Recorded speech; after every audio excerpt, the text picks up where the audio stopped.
I was a witness to a homicide. I have waited 4 years patiently for a just verdict. It does not appear to be forthcoming.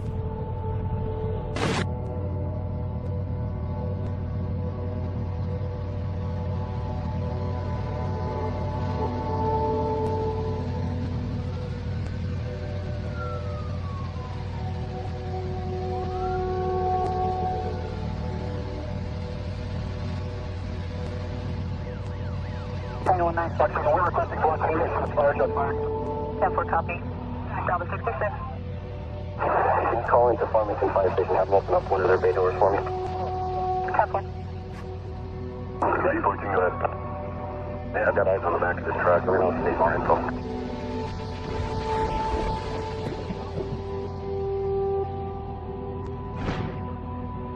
Box 1, Davis. Go ahead. Did you need negotiators off? I believe they're now. Just need to confirm. Affirmative. 10-4.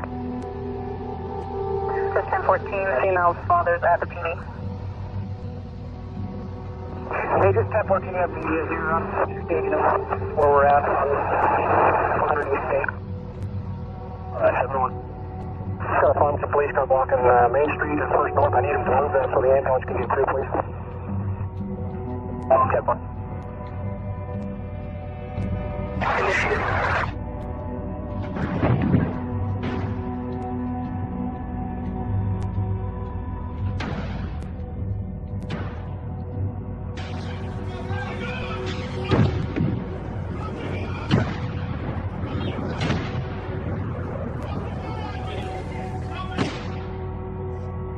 He is down. Shot fired. He is down.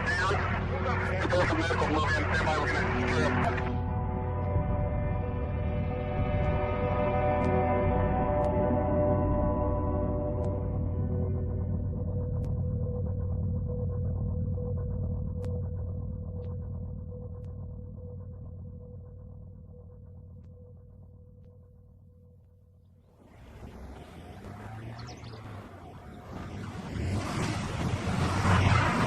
My job was free. I don't know how to say this. Confidential. When there's a major problem behind the scenes, or underground, or hidden from the rest of the world, I usually know about it because I'm the person that's hired to come in and troubleshoot it, solve it, resolve it, locate the source of the problem, and correct it. Most of my work, I would say 80% of my work at least, is sewage.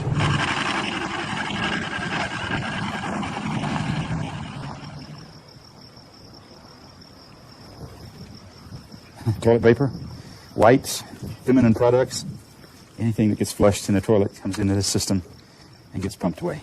People take all this for granted, but this is what happens when you crap. The fun begins.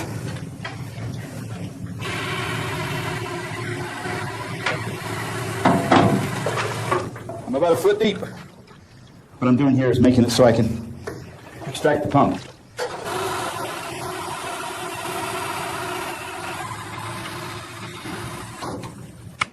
There we go. Okay. Something got in there and wallowed out a groove. So the bearings are completely gone in that. So that's our problem. I like this job. It's a lot less stressful than being a county sheriff or a county commissioner or a politician. Actually, it's a step up from being a politician. Standing in sewage is a step up.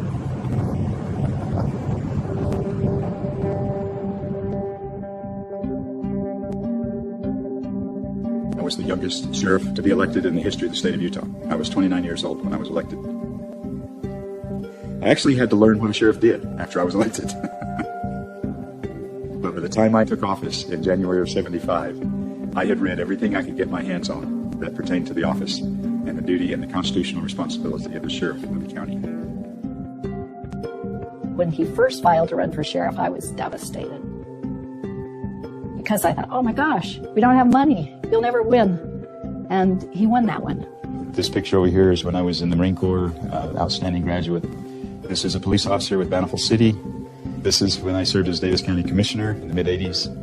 My campaign picture when I ran for the United States Congress in 1990, 1992, and 1994.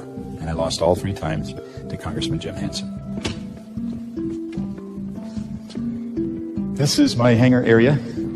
I built a lot of things in here. I designed an aircraft. It took me 18 years of thinking about the perfect aircraft. I haven't worked on it a day in over 4 years. I abandoned the plane for a more pressing project. It was the investigation of the homicide death of my son-in-law. I had to find a place that nobody was aware of and operate in pretty much secrecy. This was sealed off, and I could just move one of these out of the way and make a little path to come back into my project. I started on this wall.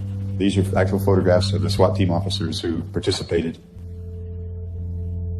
This wall represents the sequential development of the investigation as we learned new information about the case. This has been a very difficult thing to do because of how close my relationship was to Brian.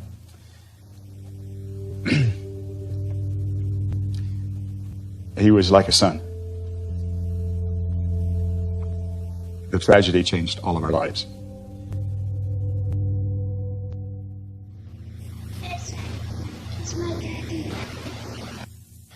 Hey, you saw Jake in the fire truck? That was my new job, one of them. And the battery died on the camera, otherwise it would have been longer. Sorry. And Jake was in some of my gear, huh? Yeah. Go talk into the camera over there. Yeah. What else do you want to say before we send it? I don't. Huh? No. Have fun. We'll see you later, and we'll send you another one. Yeah. Bye-bye. Bye. 99% of the time, Brian was a kind, loving, patient person. He was stubborn. He was a take-me-as-I-am person. My ass is so big. It'll cover every state. He overall was a very good husband and just, I think, an excellent father. But Brian did have a tendency that when something was going wrong, rather than opening up and talking about it, he would keep it within himself and let it build up until, it would come out in the wrong way. I've never seen Brian the way he was the morning of September 22nd. Liz had gone to a church camp in Denver, Colorado. He supported me in that and bought the ticket. But, it's closer to the day for me to leave, and it's time for me to go, and he just gets more sad and more, I don't know, dogs get separation anxiety and they tear up the furniture. I came home and he was being extra quiet. He just had the look. We just fought. He brought up things from 10 years ago. We fought about everything. I've gone through it 1,000 times in my mind. In the beginning, it was a typical Monday morning. My office is only 2 blocks away from Brian's home right here in Farmington. And as usual, one of the first things that I do is that I call Brian. When Brian picked up the phone, he was talking to his dad, I screamed for Jerry to help me. That made Brian very angry. I did not know how powerless I was until I ran into a truly angry husband. 911 emergency? And rape my wife. Come get me. You what? Hello?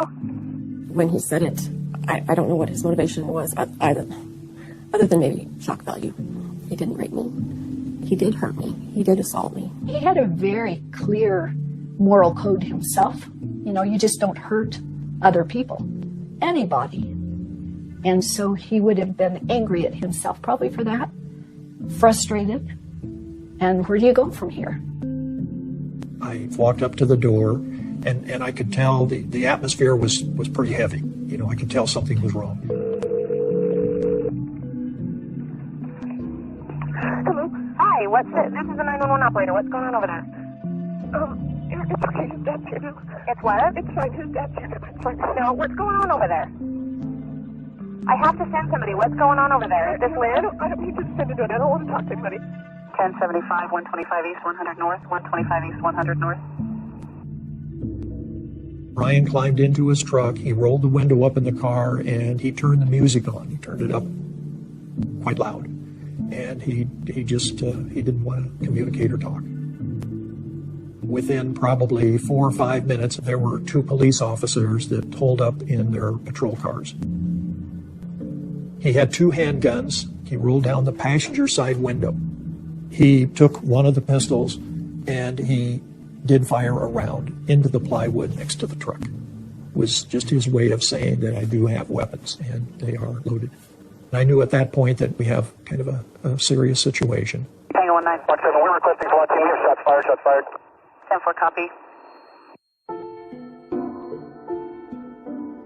When I ran the first time for public office in 1974, I walked from door to door. Liz was on my back in a backpack and helped me campaign. And a lot of people voted for me. They didn't know me, they didn't know much about me, but they voted for the guy with the little girl on his back in a backpack. Liz is my oldest daughter, and I've always been really protective of her. Immediately after the event of the 22nd of September 2008, I was worried about Liz's safety. I was very angry at Brian. When I realized that he had assaulted Liz, I was angry and I was upset, and I was for a long time.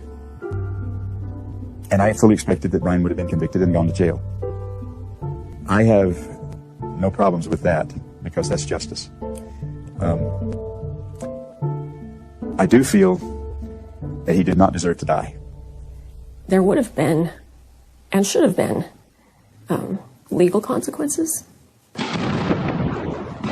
Since this week's SWAT standoff in Farmington ended with the death of a man, a lot of people have been asking questions about how police standoffs should be handled. Some are supportive of the police actions. Others wonder whether Brian Wood really had to die. Dr. Mark Zelig is a forensic psychologist and spent 25 years as a Salt Lake City police officer. He says more than 80% of standoff situations end safely. By and large, the methodology and the system that police departments are using now are fairly sound. Police use tear gas, stun grenades, pepper balls, possibly even a taser, before Wood is eventually shot by a Davis County Sheriff's deputy.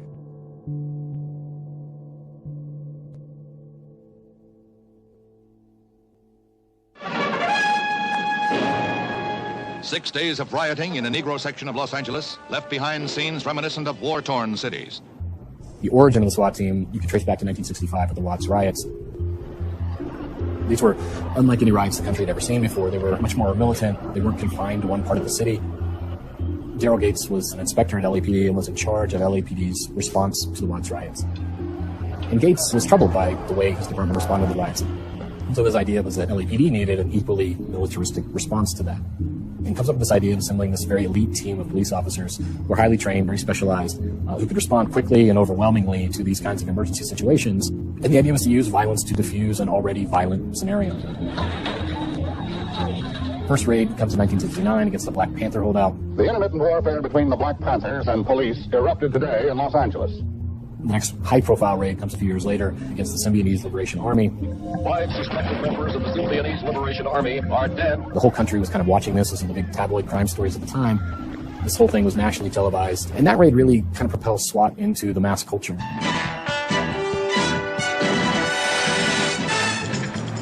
You get a SWAT TV show, SWAT board games, and lunchboxes, and the SWAT team really becomes a part of domestic law enforcement. Across the country, things in the early 70s were changing. Things were happening that were much more violent. I went to Los Angeles and studied right where it originated. And it just seemed to be the proper thing to do at the time. I started the SWAT team in Davis County in 1975. The intent was noble. The intent was to have the capability, the weaponry, the training, the ability to neutralize or diffuse violent situations. As I stood there and watched and witnessed what went down on the 22nd of September, I knew how they should be conducting their operations. I knew the procedure, the protocol, tactical approaches that would be effective. I was disappointed.